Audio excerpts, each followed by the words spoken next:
into our next Alta report, part of that in the part 4. Yeah, Summer of Hell is a wide term, and we really say that it's going to start on about the 14th, about mid-May, and for a wide variety of reasons, and it'll actually continue through and merge into a very nasty fall. Although technically summer is going to end, as it always does with the equinox, the emotional framework that has been set up by it will carry through at least into mid-2010. And as I say, we'll see a spike in emotions around the U.S. relative to the economy and our place in international affairs in November, December that will cause actually a great deal of commotion and upset, both within the powers that be and within the unaware observer who's tied into all of their little games. The Summer of Hell is going to be remembered, I think, for the hyperinflation later and the absolute crumbling of the dollar as the global reserve currency, and then the problems that are attendant upon the planet that way. And some of the problems are quite severe. As I say, as soon as the dollar dies, as soon as the dollar is no longer the official currency, about 2 billion people start sliding down into the area where they're trying to live on $2 a day or less, simply because of the way in which we've all come to depend on the machinations of the powers that be through paper currency. And that's going to cause serious problems because a lot of people are going to die from starvation and malnutrition and the attendant disease states and so on. It will not be good. So really, that was our characterization for the Summer of Hell, is that globally it's going to be quite severe.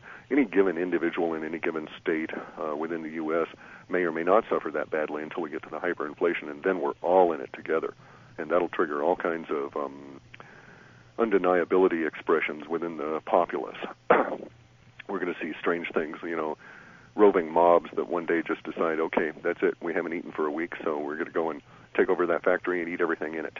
That kind of a deal. It's not going to be a good time for us.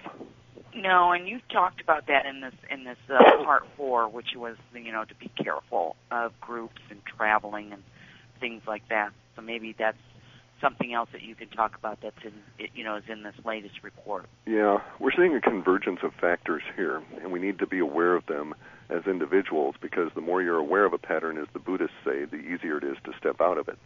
And some of the patterns are going to be very subtle that we won't really instantly recognize, and that may be that might be magnetics are actually causing, because of the magnetic pressure cooker effect from the ribbon of magnetics from the Milky Way galaxy, might actually cause effects on human mind.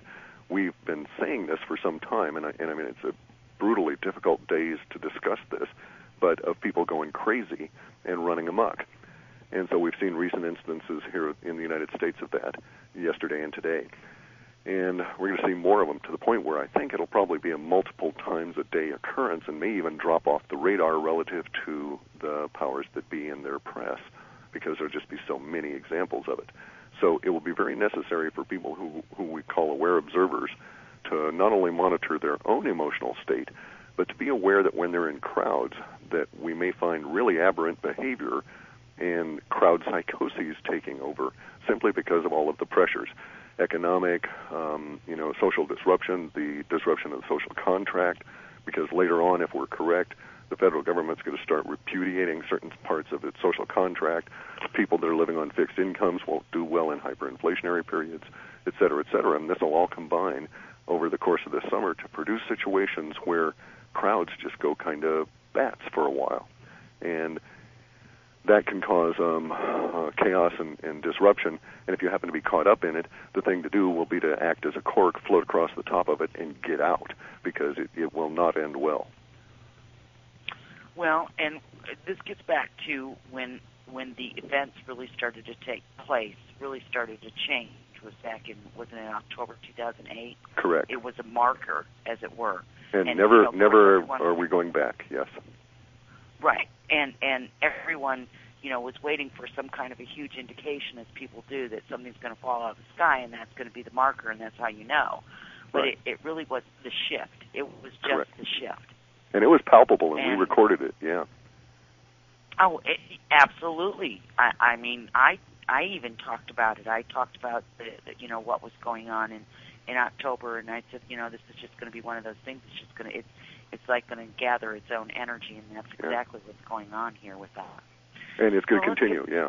Oh yeah, we're never going to be where we were at. And that's probably a good thing. Yeah. Yeah. Individually, collectively, we're not going to be where we're at. We're either going to learn how to go with the flow of these changes, or we're not. Yeah. That's going to be the real challenge there. Look out.